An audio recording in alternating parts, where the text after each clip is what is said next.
Bonjour Nicole Caligaris. Bonjour. Alors, dernier roman dans la nuit de samedi à dimanche.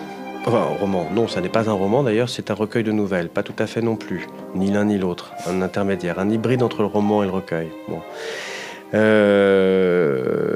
Parce que ce sont des nouvelles qui se rejoignent et surtout qui traitent du même sujet. On y reviendra tout à l'heure.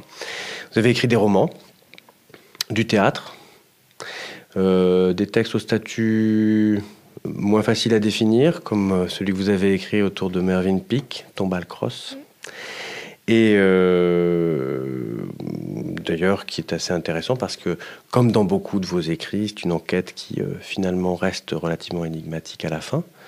On y reviendra aussi, puisque votre écriture, vous me direz après si vous êtes d'accord avec cette définition, mais c'est une écriture qui essaie d'attraper le réel des choses, je crois. Réel des choses, et puis avec une façon, donc, puisque ça traite du réel, ce réel qui nous échappe toujours, une écriture qui échappe aussi toujours un tout petit peu, qu'on ne peut jamais complètement attraper. Je sais pas, est-ce que vous êtes d'accord avec cette définition ou cet essai? Sans doute, mais c'est vrai que la question du réel, évidemment, c'est tout le propos de la littérature, c'est d'attraper quelque chose, mais dans l'ordre du langage. Donc là, c'est là que la complication commence. Donc oui, c'est compliqué. Mais le rapport au réel est vraiment compliqué. Oui, c'est compliqué. C'est pour ça que vous essayez de l'attraper autant par le contenu que par la forme, puisque vous parlez du langage. Parlons de la forme que vous utilisez, qui parfois est une forme très, très, très, souvent très élaborée. Oui, c'est surtout par la forme, justement. Voilà. Moi, je pense par forme et je travaille essentiellement par forme. Donc, par rapport au réel, par rapport à l'histoire, j'enlève tout contexte, j'enlève les coordonnées d'espace et de temps, par exemple. Voir ce que ça donne. Est-ce que ça donne... à la fois, ça donne un récit qu'on ne peut pas situer quelque part, et à un certain temps, et à la fois... je crois qu'on reconnaît, voilà, dans le langage, dans certains éléments du récit, on peut reconnaître sa propre expérience, ou on peut avoir ses propres références historiques, par exemple. Donc ça m'intéresse, parce que là, on va chercher du côté d'une forme presque matricielle du récit, comme un mythe, au fond, quoi, une forme de récit qui est un creuset des récits que le lecteur peut inventer, peut charger lui-même de sa propre expérience ou alors de ses propres souvenirs, connaissances, etc. Enfin, c'est ça qui m'intéresse par rapport au réel, quoi. C'est plutôt ça. Je travaille pas du tout... je trouve toujours, disons, louche, où j'ai des doutes, où j'ai des soupçons sur une littérature qui serait illustrative, qui serait une sorte de miroir, pour reprendre une image de grand classique, qui serait une sorte de miroir comme ça du réel. Je me méfie de ça. Pas trop figurative, pas trop interprétative. Mais pourtant, vous proposez souvent, je pense qu'on peut... Par exemple, parler de Tomball Cross, qui est donc une grande enquête sur les terres de Mervyn Peake, c'est-à-dire là où il a écrit, non pas ce qu'il a écrit, mais là où il a écrit. L'île de Sark. Voilà. Oui. Ou un autre exemple encore, Barnum des Ombres, où quand même on reconnaît la Nationale 7, on reconnaît l'aéroport, on sait à peu près où on est. C'est pas du tout la Nationale 7, évidemment, de la chanson. Pas tout à fait, non, c'est vrai. Mais vous proposez des géographies comme ça. Et là, c'est exceptionnel, vraiment. C'est vrai, oui. Là, c'était vraiment une tension entre des lieux qui sont nommés et qui ont été vraiment visités presque au moment de l'écriture. C'est une sorte de journal, au fond, de pérégrination sur cette Nationale 7 vers Orly. Et ça mettait en tension d'autres textes qui, eux, n'étaient justement pas du tout situés... Donc là, vous parlez de Barnum des Ombres. Barnum des Ombres, oui. Sur cette forme, cette forme que vous utilisez dans la langue, cette forme d'un monde imprécis, est-ce que vous cherchez pas aussi à dire l'impossible, à nommer l'impossible? Ça alors, j'en sais rien. J'en sais rien. Je ne sais pas si c'est parce que si c'est chercher à nommer l'impossible, ou si c'est faire un pari impossible. Enfin, faire un pari, pas impossible probablement, mais au-dessus de ses forces, quoi. C'est plutôt ça le jeu, en fait. C'est se lancer dans une aventure au-dessus de ses forces. Moi, c'est ça qui m'intéresse. C'est vrai. Mais au-dessus, une aventure littéraire, je ne sais pas si c'est vraiment dire l'impossible, ou si c'est former. C'est peut-être ça, c'est former une proposition littéraire. Je pense que c'est plutôt ça. Et ce pari-là, ça me paraît impossible. Enfin, ça paraît inaccessible. Mais c'est pourtant ça que j'essaie de faire ou de poursuivre. Comme quelque chose qu'on n'attrape jamais? Oui, c'est ça, c'est la baleine blanche. Enfin, c'est ça. Ouais. On parlait de géographie, donc de lieux, et vous disiez que vous essayez d'abolir le temps.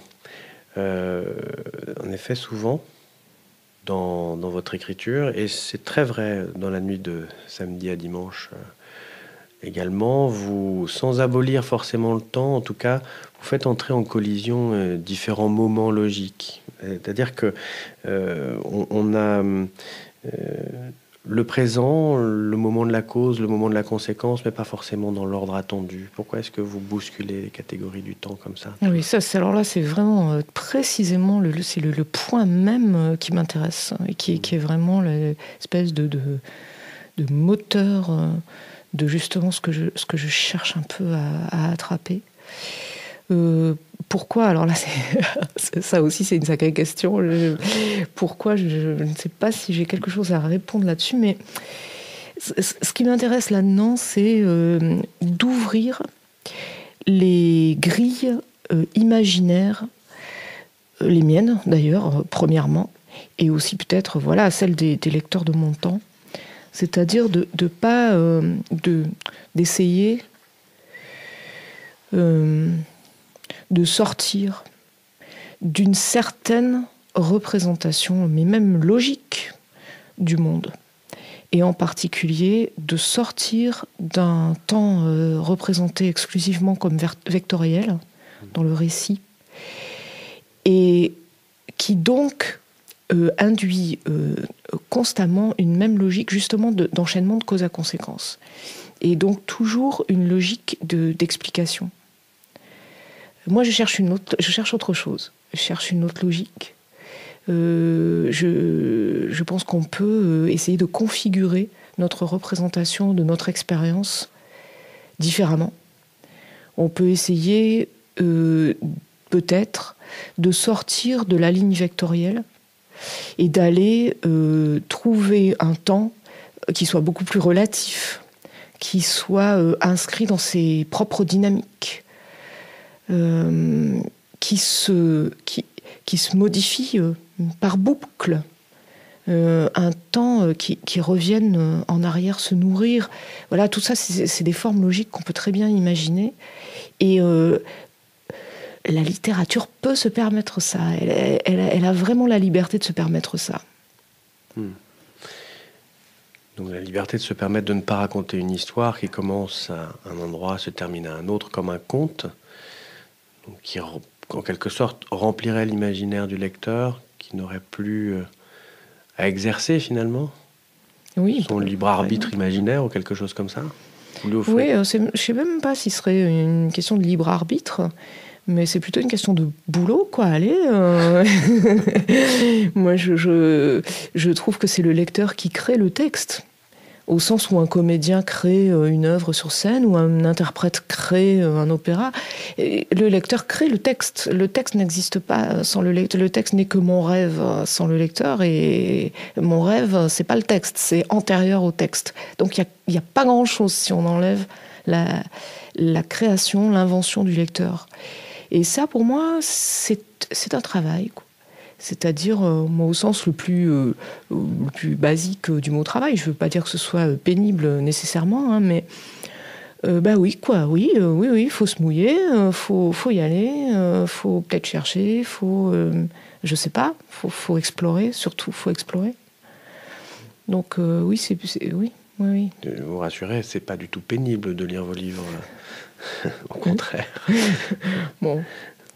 Je vous proposais de lire un petit extrait qui alors c'est pas exactement illustratif de la question du temps, mais plutôt quelque chose qui est sans doute lié aussi à ce qu'on pourrait appeler des déformations dans votre écriture, mais qui, à la lumière de ce que vous dites, ne sont pas tant des déformations que justement des déshabillages de votre imaginaire. C'est-à-dire vous proposez un socle, et puis à partir de là, voilà,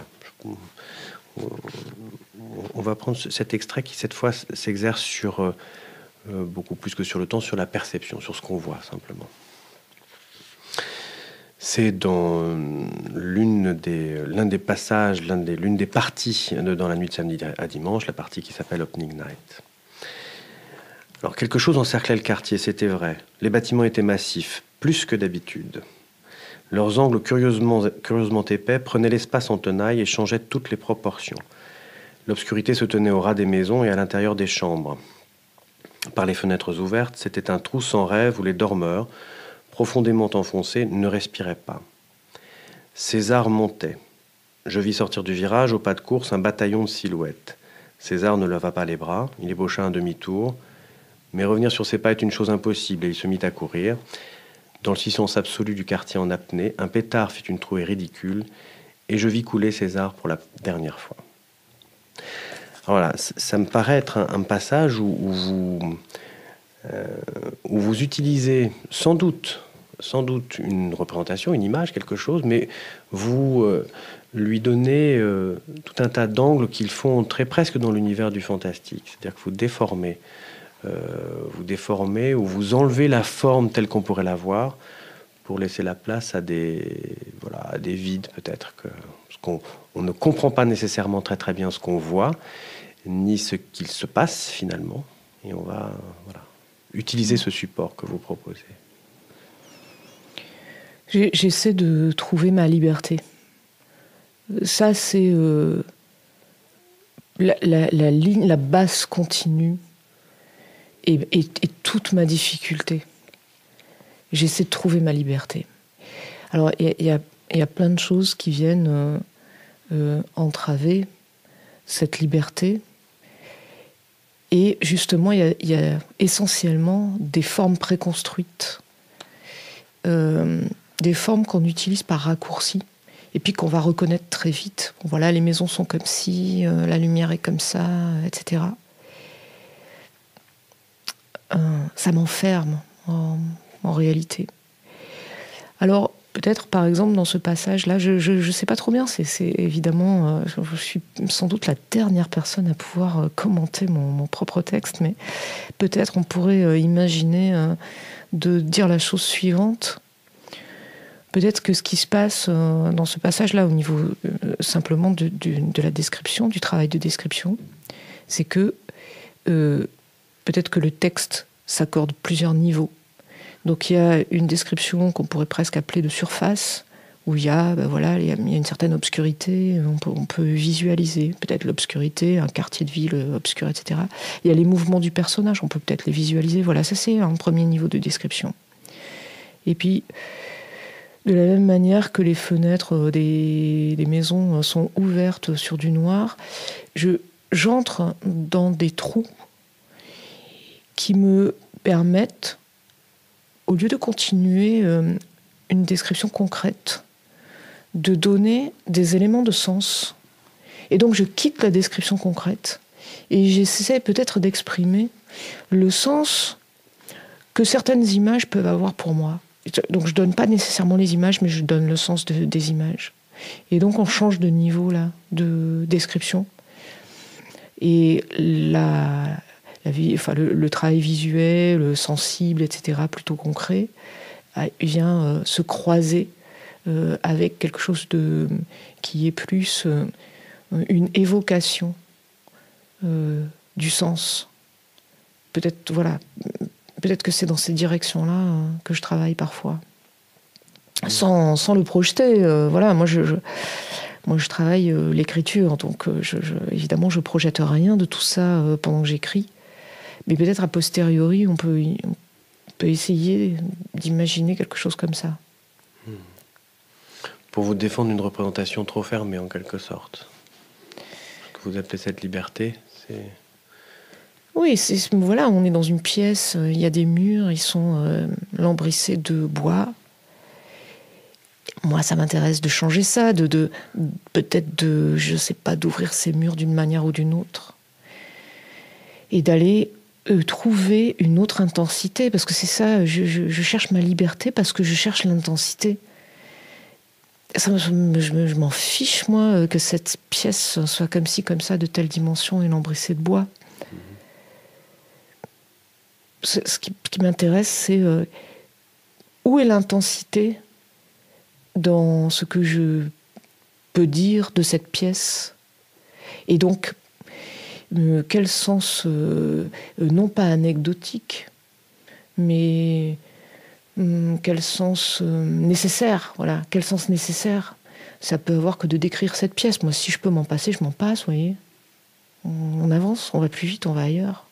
Et cette nécessité, alors, elle est du côté du lecteur?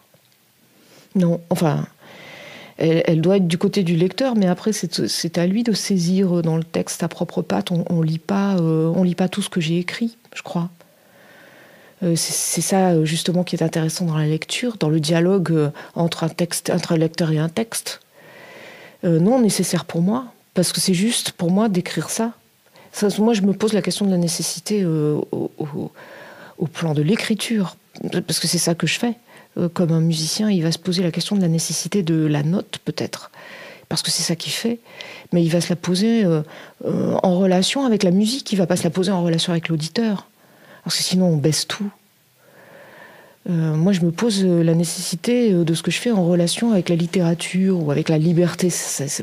Tout ça, finalement, c'est un peu des mots pour dire un peu la même chose, au fond, quoi. Mais nécessité et liberté. Oui, effectivement, je comprends bien que ça... Non, nécessité par rapport à la littérature, ou nécessité par rapport à la liberté. Oui, finalement, oui, on peut peut-être tenter une confusion de ces termes-là, parce que je me retrouve, j'ai choisi, c'est un bien grand mot, enfin sûrement que je l'ai choisi un peu quand même, mais je me retrouve dans un certain moyen d'expression. Ça va être mon terrain de recherche de ma liberté. Ça me rappelle cette pièce formidable de Raymond Cousse, Stratégie pour deux jambons. Alors on a un cochon qui est dans son enclos, tout petit, etc. Et la pièce quasiment commence comme ça. Et bien voilà, c'est là que je dois exercer ma liberté. Et la littérature, c'est cet enclos où je dois exercer ma liberté. Exercer ma liberté, qu'est-ce que ça veut dire? Ça veut dire se soumettre à une certaine... être docile par rapport à une certaine idée de la belle littérature, être docile par rapport aux attentes du lecteur. Ça veut dire le contraire. Ça veut dire chercher la nécessité intime, chercher la nécessité interne qui va aller faire que cette phrase-là, ce récit-là, ce paragraphe-là, on va le signer d'un bout à l'autre avec tous ses défauts. On les voit. Enfin, moi, je vois bien l'écart entre mon rêve et mon texte. Je vois bien mon échec. Mais chaque tentative a été portée sans complaisance. Enfin, le plus possible sans complaisance. Donc peut-être, oui, nécessité et liberté, après tout, ça pourrait peut-être se rejoindre, ouais. En tout cas, vous cherchez cette liberté dans la forme. La forme, c'est certainement dans la langue ce qu'il y a de plus contraint. Si Si on veut opposer la forme et le fond, on dit toujours que la liberté de l'écrivain, on dit la plupart du temps, pardon, que la liberté de l'écrivain, c'est justement sa capacité à imaginer sans cesse. Ou c'est pas du tout ce que vous dites. Ce que vous dites, c'est que c'est dans la forme, c'est-à-dire dans la partie la plus contrainte de la langue, parce qu'il faut bien qu'elle soit intelligible. Donc il y a des règles, il y a des mots qui ont un sens, etc. Et puis c'est avec cet ensemble finalement très très codifié que vous allez chercher à bousculer, à franchir ces frontières-là. Oui, c'est justement ça qui est passionnant, qui est complètement passionnant. C'est parce que ça vous répond, ça vous résiste et ça vous répond. Pareil que le sculpteur, il va rêver une certaine forme, une certaine sculpture, oui d'accord, mais on s'en fout de ça. Ça n'a aucun intérêt, aucun sens. Ce qui va se passer, c'est dans son toucher de la matière et dans le toucher de la matière sur sa main ou ça. Enfin bon, voilà. Bien sûr qu'il y a aussi le concept, il y a aussi l'élaboration intelligente, mais c'est pas ça qui se passe en réalité.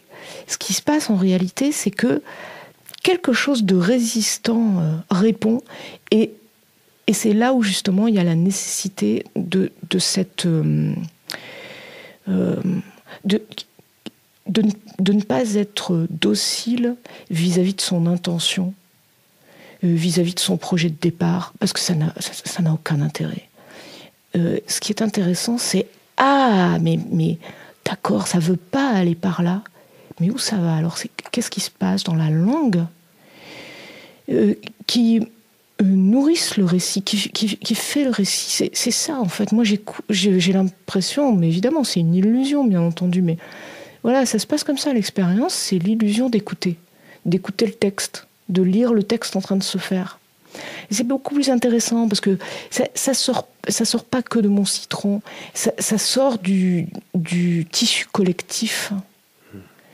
C'est comment dire... moi, je suis réceptrice. Et je suis réceptrice de quelque chose de beaucoup plus large et de beaucoup plus profond et de beaucoup plus ancien que voilà mon rapport avec le réel, avec cette pièce, etc. Il faut qu'il se passe quelque chose de cet ordre-là dans le texte. Et c'est ça que je trouve intéressant dans la littérature. Dans le texte quand vous écrivez, et pour le lecteur lorsqu'il lit. Et le lecteur lorsqu'il lit... Il réécrit. Oui, je l'ignore, évidemment. Il y a peut-être un autre passage qui rejoint peut-être, enfin je crois, ce que vous dites dans une autre partie dans la nuit de samedi à dimanche, cette partie qui s'appelle Le Point, qui est elle-même d'ailleurs composée, cette partie-là. Voilà. De quoi parlons-nous ? Je me demande si ce que nous disons ce soir ne parle pas sans nous. Je me demande si nous savons toujours de quoi nous voulons parler quand nous passons comme ça une soirée de fin de semaine autour d'une table de bar en compagnie de verre à bière. Quand ma grand-mère me racontait son enfance, les veillées passées dans le craquement des noix et des bûches, dans le silence qui portait aux limites des ombres la voix très basse des conteurs, j'ai longtemps pensé que ces contes, qui tournaient d'un foyer à l'autre le soir, étaient un divertissement économique et chaleureux, peut-être une façon spectaculaire de faire la morale aux enfants. Mais à présent, je pense différemment. Je me demande s'il n'était pas avant tout une ruse pour que la parole n'aille pas parler d'elle-même, malgré les volontés prudentes qui s'ingéniaient à la retenir, sous le masque du bavardage et des récits anodins.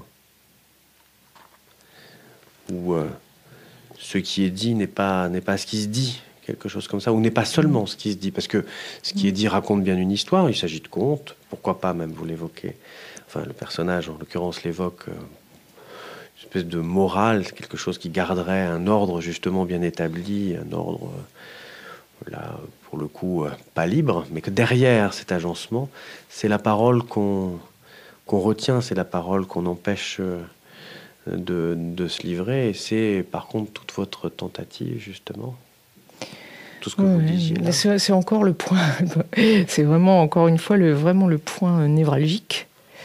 Là, par exemple, dans ce segment de texte, il y a 4, je me souviens plus maintenant si c'est 4, merci. Il y a 4 personnages qui Voilà, ils sont autour d'une table, ils boivent de la bière et ils se racontent chacun un souvenir, une histoire. Bon. Mais alors, évidemment, comme ça nous est arrivé à tous, comme par hasard, les histoires tournent autour d'un point de préoccupation. Et bien sûr, on écoute l'histoire, on raconte l'histoire, mais l'histoire en elle-même, structurellement, c'est ça le point qui m'intéresse, structurellement, cette histoire-là, elle dit, et pour chacune des histoires, etc., elle dit le point de préoccupation du tour de table, de ce qui relie socialement ces personnages-là. Moi, je trouve ça dans la littérature. Quand je lis un texte, quand je lis des grands textes, bien sûr, je suis le récit. Mettons que ce soit des récits. La poésie, le rapport est encore différent. Il va tout de suite plus pointu. Mais mettons que ce soit des récits, parce que c'est ça qui m'intéresse. Je lis un récit, et évidemment, je lis, bien entendu, le récit.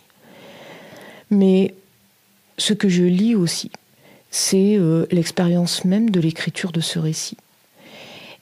La trace de l'écriture de ce récit dans le texte. L'entreprise même, l'origine même d'écrire ce récit. Et de quoi elle est composée? Elle est composée aussi d'une circonstance historique. Elle est composée de l'expérience. Elle est composée d'une expérience singulière. Elle est composée d'une expérience collective. Et en fait, c'est ça que je vais chercher dans un récit. Et c'est pas seulement ce que raconte le récit. Et donc ça se passe à la fois dans la structure même du récit, à la fois dans la langue qui est employée. C'est extrêmement riche et en même temps c'est extrêmement énigmatique. Comment ça se fait au fond que presque on a l'impression que ça parle de soi, quoi, sans auteur quasiment. En fait, c'est pas vraiment sans auteur, c'est que chaque auteur est une espèce d'instrument d'une langue commune, d'un récit plutôt. Une langue commune, d'accord, mais d'un récit commun, ou d'un récit composé ou tissé en commun. C'est ça qui m'intéresse. C'est toujours Homère. Il y a toujours un instrument qui s'appelle Homère. Appelons-le Homère, appelons-le Ishmaël, appelons-le comme vous voulez, appelons-le Caligaris. Il y a toujours un instrument. Mais cet instrument, il permet aux hommes de se raconter des histoires importantes, de se raconter quelque chose d'important, de se transmettre quelque chose d'important. Et c'est pas parce qu'on est à l'ère de je sais pas quoi, des écrans plasma, d'Internet et du GPS que ça change. Ça change rien, quoi. C'est cette enquête-là que vous êtes allé mener et que vous retranscrivez dans Tombal Cross à propos de Mervyn Peake. Cette enquête sur, là, cette fois, non plus le récit, mais l'instrument du récit. Sans doute, oui. Et là, on a été voir, éprouver justement le contexte d'une création magnifique. Donc c'est la trilogie, enfin qui est en réalité deux volets plus un troisième beaucoup plus tardif de l'écrivain anglais Mervyn Peake, et qui est donc Titus d'Enfer Gormenghast, qui est le nom de ce château. Merveilleux, voilà. Et puis ensuite Titus Errant pour le dernier volet un peu plus tardif. Mervyn Peake a écrit une grosse partie de ces romans, soit sur cette île, cette petite île anglo-normande qui est l'île de Sark, soit en y pensant, enfin en se souvenant de sa vie sur l'île de Sark. Et donc oui, on s'est livré avec Albert Le Mans, puisque c'est un livre écrit à deux mains, Albert Le Mans faisant les images. On est allé à la rencontre en fait de l'homme cette fois, voilà, sur les traces de l'auteur, qui est un homme de talent immense, pas du tout connu en France, on se l'explique pas, et qui est un homme aussi très touchant, dont la vie a été très touchante, très émouvante. Vous avez enquêté sur l'instrument, mais là il s'agit pour la trilogie de Titus à Gormenghast, pratiquement d'un récit mythologique. Vous parliez d'Homère tout à l'heure. Est-ce que la littérature, c'est comme ça, est-ce qu'on peut définir la littérature aujourd'hui comme la mythologie de nos sociétés qui, on est a priori un peu dépourvu d'ailleurs, si ça n'est pas celle-là?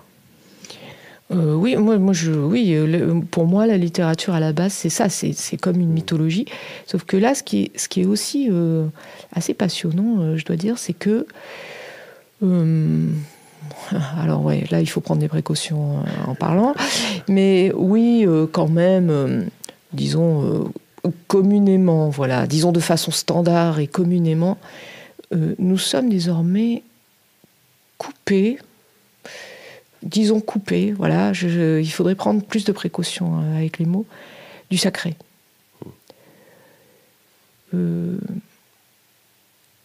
Je crois, derrière des gens comme Georges Bataille, par exemple, que même si le discours que nous produisons ne se réfère pas au sacré, n'a pas besoin du sacré pour trouver son sens, je crois qu'en réalité, nous ne sommes pas coupés du sacré, que le sacré est une expérience anthropologique, que l'homme ne se passe pas du sacré, et que donc nous retrouvons, alors ici, là, dans des lieux peut-être même surprenants, je ne sais pas, mais que nous retrouvons l'expérience du sacré.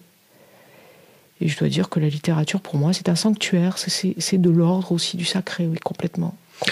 Qui dit sacré, forcément fait référence à des rituels. Ça serait quoi les rituels qu'on pourrait associer à la littérature aujourd'hui? Ou alors, est-ce que justement, elle n'en est pas un peu dépourvue? Est-ce que les rituels ne se passent pas ailleurs, par exemple du côté de la consommation? Au plan sociologique, on peut retrouver toujours évidemment des rituels quand même, voilà. Moi, sans vouloir adopter comme ça un plan trop général, c'est marrant, je n'ai pas du tout pensé en ces termes, mais ce qui me vient là, vraiment, mais immédiatement et avec force, avec une très grande force, quand vous venez de parler là, à votre question, pour moi, c'est le livre, l'objet, le livre, le rituel. Et je vois les librairies de livres anciens, par exemple, de livres anciens, ou plutôt de livres, de livres anciens. Je ne veux pas parler de livres de collection, etc., parce que je suis pas du tout bibliophile. Je suis pas bibliophile, mais quelque chose me relie puissamment au livre qui a déjà été lu, au livre vieux. C'est voilà, quelque chose sans doute irait du côté du rituel, je pense, pour moi, par là, quoi. Sûrement. Le livre, c'est un objet sacré. Ah oui, de toute façon. Hein. De toute façon, le livre est un objet sacré, bien sûr.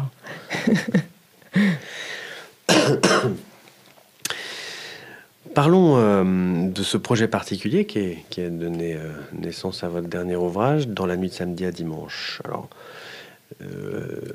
tout à l'heure en introduction, j'avais un peu de mal à coller un signifiant, roman, nouvelle. C'est très bon signe. Oui, c'est ce que vous aimez faire, justement. Faire que quelque chose échappe. Oui. Là, le projet lui-même est quelque chose qu'on souhaite suivre parce qu'il nous échappe un peu. Il ne s'agit pas de nouvelles, parce qu'il est manifeste qu'elles sont liées. Donc, les 4 parties ne sont pas 4 nouvelles, puisqu'on y retrouve des schèmes communs. D'abord, la nuit de samedi à dimanche, déjà. Oui. Mais pas seulement, ce qui s'y passe aussi. Les récits sont tous très différents. Et pourtant, là aussi, ils sont connectés en quelque sorte. Est-ce que vous pouvez nous dire comment vous avez eu envie de construire un objet assez complexe comme ça, passionnant? Encore une fois, c'est une opération de reconnaissance. C'est pas un projet. C'est-à-dire que ce sont des textes qui datent de différentes époques de ma vie. Et il s'est produit à un moment la reconnaissance de cette forme, de cette structure-là. Je me rendais compte que je produisais des textes qui avaient cette forme commune, c'est-à-dire donc un duo de personnages, un récit d'abandon ou de trahison, quelque chose de cet ordre-là. Donc voilà. Ou en tout cas, l'un des deux paye le prix. C'est ça, voilà. Et donc, de la même façon que dans l'écriture, le moment juste est le moment où je ne projette pas le texte, mais où je reconnais, où j'arrive à entendre le texte, où le texte sonne. Et bien là, finalement, ça s'est produit, mais à l'échelle du livre même. C'est-à-dire qu'à un certain moment, voilà, le livre s'est fait reconnaître. Non, c'est pas fait reconnaître. À un certain moment, quelque chose de passionnant. J'ai trouvé quelque chose de passionnant dans ce que j'avais déjà mis en place, quoi. À plusieurs époques différentes, donc. Oui. Vous le disiez. Et comment ces textes-là vous les avez regroupés, ça vous est venu comme ça? À un moment, vous avez écrit l'un des textes et les trois autres sont venus s'y associer. Enfin, c'est comme s'ils étaient vivants, vos textes. C'est un peu ça. Mais c'est vrai, c'est un peu ça. Ils se sont imposés à vous, en quelque sorte. C'est un peu ça. C'est-à-dire qu'à un moment, on voit cette espèce de je sais pas comment. Ben voilà, c'est comme un môme. Il veut attraper le ballon, quoi. Il faut d'abord qu'il voit le ballon. Donc, avant, il regarde là, on lui montre avec le doigt, ah, mais regarde, il regarde n'importe où ailleurs. On a tous vécu ça, et on se dit, mais c'est pas possible, c'est là devant les yeux, vous voyez rien du tout. Bon, voilà, c'est ça. Et on est dans cette espèce de brouillard, d'errance, de machin, voilà. Et à un moment, quand même, dans le meilleur des cas, à un moment, non, on voit le ballon, mais c'est le moment merveilleux. C'est le moment de joie intense. Et après, le travail commence, parce qu'il va falloir poursuivre le ballon. C'est ça. Si vous voulez, c'est un peu ça. Ça se passe comme ça. Il y a là aussi un passage, à nouveau, dans Le Point, qui me paraît raconter quelque chose comme ça aussi. Quelque part dans une zone de sa conscience qui ne voyait jamais le soleil, loin du jour ambigu dont mille voiles baissaient la lumière, mon ami le savait. Et il savait aussi qu'il allait faire... Mon ami le savait, et il savait aussi ce qu'il fallait faire, mais cette évidence était allée se loger si profond dans les replis sensibles de son affection pour Hector, qu'elle avait fini par disparaître des avenirs envisageables. Son esprit présentait à cet endroit une opacité qui le rendait incapable de seulement y songer. Je ne sais quel autre point aveugle faisait pencher mon vieux camarade, qu'au fond je connaissais peu, du côté de la pente irréversible, qui lui faisait admettre le pire comme s'il était déjà advenu dans une vie où lui-même n'aurait pas eu la main. Il ne cherchait pas à la voir, il se précipitait vers ce qui lui semblait jouer d'avance, riant quand je tentais de ralentir la course, comme si rien, aucune intention, ni de sa part, ni de la mienne à côté de lui, ni de quiconque, ne pourrait jamais parvenir à dévier la trajectoire depuis longtemps amorcée vers la catastrophe. Bien évidemment, là, il s'agit d'une catastrophe. On parlait à l'instant de la fabrication du livre, la fabrique du roman, du récit, des récits, l'intrication des récits. Mais il y a comme une instance, un ailleurs qui rend inéluctable le fait que ça arrive. Comme pour ce livre, il y avait quelque chose comme ça qui était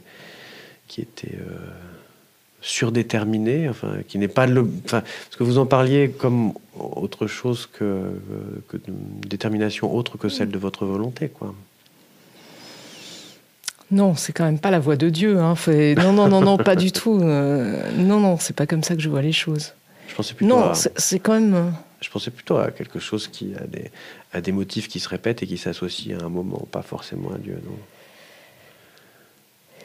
Oui, d'accord. Alors ça, d'accord. Ouais. Mais il faut quelqu'un pour le voir. Alors ça me rappelle ça, justement, voilà, une anecdote, un récit, un exemple, exemplum, qui est pour moi très significatif de ça, je crois, de ce qu'est l'autorité littéraire. Je travaille avec un jeune élève qui fait un rapport de stage, un truc, voilà. Et il me raconte son expérience de travail. Et son expérience de travail, c'était dans les sous-sols, c'était soit dans le métro parisien, enfin, dans les sous-sols d'une ville. Et ce jeune homme, c'était une expérience très forte et magnifiquement écrite, ce jeune homme a fait une vraie descente aux enfers, si on peut dire ça comme ça. C'est-à-dire qu'il y a eu quelque chose dans cette expérience-là de l'ordre de vraiment, il picolait en dessous, sous le métro, etc. Enfin, c'était vraiment quelque chose un peu de l'ordre de la descente, comme ça. Voilà. Et il y a une seule personne qui a commencé un peu à faire attention à lui, qui a commencé un peu à le guider pour lui faire comprendre autrement où il se trouvait, les choses, les gens avec qui il était, etc. Ce type s'appelait Virgile. C'est hallucinant. Il me raconte ça comme ça. Et moi, je lui dis, mais tu te rends compte quand même de ce que tu me racontes. Virgile, c'est un nom que tu as placé. Il me dit, ah ben non, il s'appelait Virgile. Mais si moi, je n'avais pas vu, voilà, une certaine forme, mais ça ne faisait pas texte. Voilà. Donc oui, il y a quand même une autorité. Bien sûr qu'il y a une autorité. Mais moi, j'ai pas décidé de construire ce récit comme ça, ni lui d'ailleurs, pas tellement non plus finalement. Mais voilà, il y a un moment où on décide que tiens, ça c'est une forme intéressante. Puis on peut dire que c'est pas ça une forme intéressante et la rejeter. À partir de ce type-là de structure finalement que vous allez ensuite bâtir des récits. C'est oui. D'abord ça qui... C'est d'abord une sorte de lecture. Oui. Oui. Mais pour le personnage, là, dans le récit, ça, c'est peut-être un peu différent. C'est-à-dire que là, moi, ce qui m'intéresse dans ce cas-là, parce qu'évidemment, ça fait référence à quelque chose, à une période précise de mes propres références, ce qui n'a qu'un intérêt vraiment très secondaire, voire complètement anecdotique, mais période punk. Donc, c'est cette idée de no future. Il y a quelque chose... La vie se trouve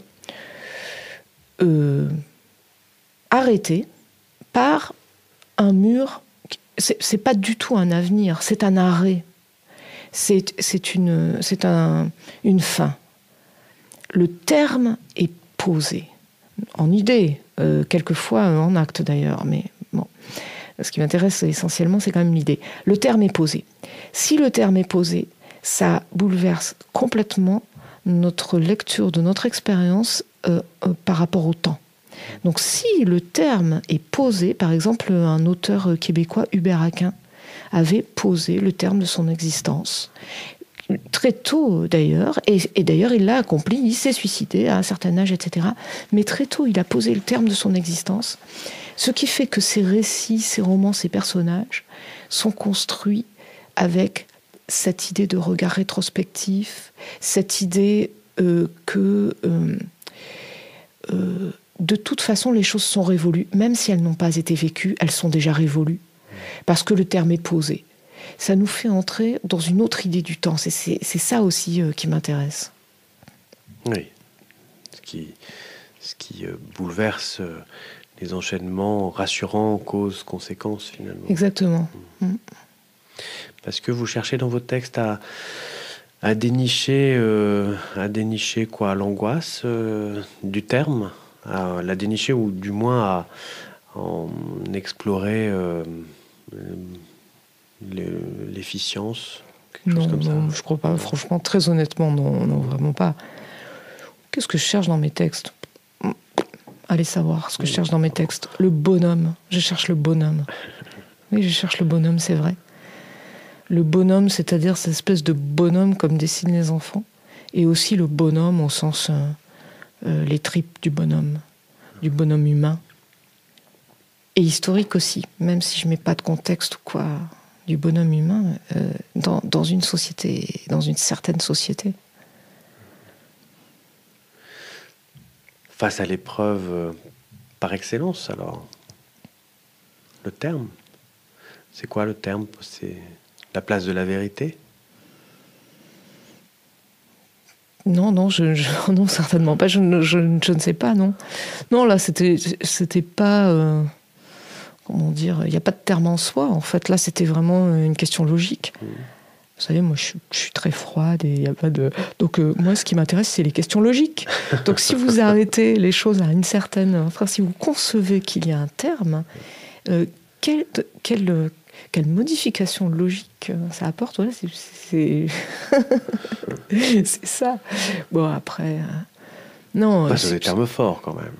Comment ? Ce sont des termes forts. Des termes forts, oui, c'est ça. Il y a des termes forts. J'ai